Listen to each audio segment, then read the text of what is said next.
ప్రభుత్వ వైద్య నర్సింగ్ విద్యా కళాశాలలో అధ్యాపకుల కొరత లేకుండా అధ్యాపకుల నియామకం చేపట్టేందుకు కృషి చేస్తారని ఎమ్మెల్యే డాక్టర్ మురళీ నాయక్ అన్నారు. మహబూబాబాద్ జిల్లా కేంద్రంలోని జిల్లా ఆసుపత్రిలో వైద్య నర్సింగ్ విద్యా బోధన సిబ్బందితో ఎమ్మెల్యే సమీక్ష సమావేశం నిర్వహించారు. ఈ సందర్భంగా ఆయన మాట్లాడుతూ వైద్య నర్సింగ్ కళాశాలలోని విద్యార్థులకు మెరుగైన విద్య వసతి అందించి విద్యార్థులను ఉన్నతంగా ఎదిగేలా చూడాలని సూచించారు. వైద్య కళాశాలలో ఏ సమస్యలున్నా తన దృష్టికి తీసుకువస్తే పరిష్కరిస్తానని అన్నారు.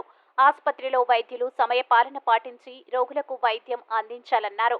ఈ సమావేశంలో జిల్లా ఆసుపత్రి సూపరింటెండెంట్ డాక్టర్ జగదీష్, వైద్య విద్యా కళాశాల ప్రిన్సిపల్ లక్కవత్ వెంకన్న, కళాశాల బోధన సిబ్బంది తదితరులు పాల్గొన్నారు.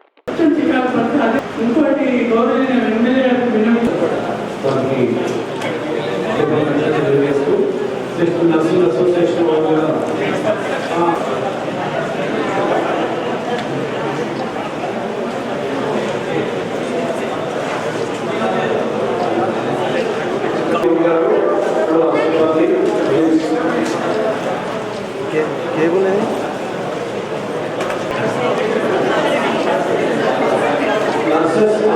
మీ వార్డులో ఉన్న పేషెంట్ల ప్రతి ఒక్క పేషెంట్ డీటెయిల్స్ ఉండాల్సిందే.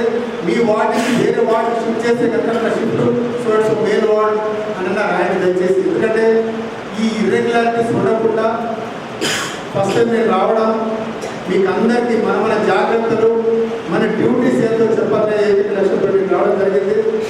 ఎక్కడ కూడా మిస్బిహేవియర్ కాకుండా మిస్బిహేవ్ చేయకుండా పేషెంట్స్ జాగ్రత్తగా ఉంటూ మనం నవ్వుకుంటూ ట్రీట్మెంట్ ఎంత లేట్ ఇచ్చినా కూడా అవుతాడు పేషెంట్.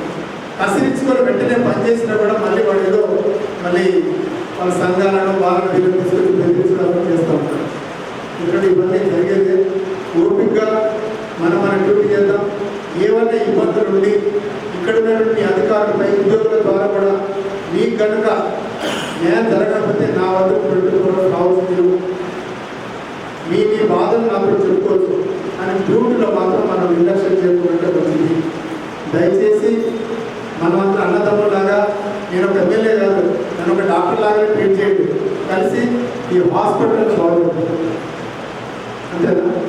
ఏమైనా సలహాలు సూచనలు ఎవరైనా వేసి మాట్లాడవచ్చు. సరే ఏదో భావోద్వేగంతో ఏదో మాట్లాడి ఉంటాను, కానీ ఇందులో మనం అట్లీస్ట్ ఒక 25-50% అలా మనం చేద్దాం. మన స్టూడెంట్స్ మనం తయారు చేద్దాం. మెడికల్ కాలేజ్ స్టూడెంట్స్ వాళ్ళు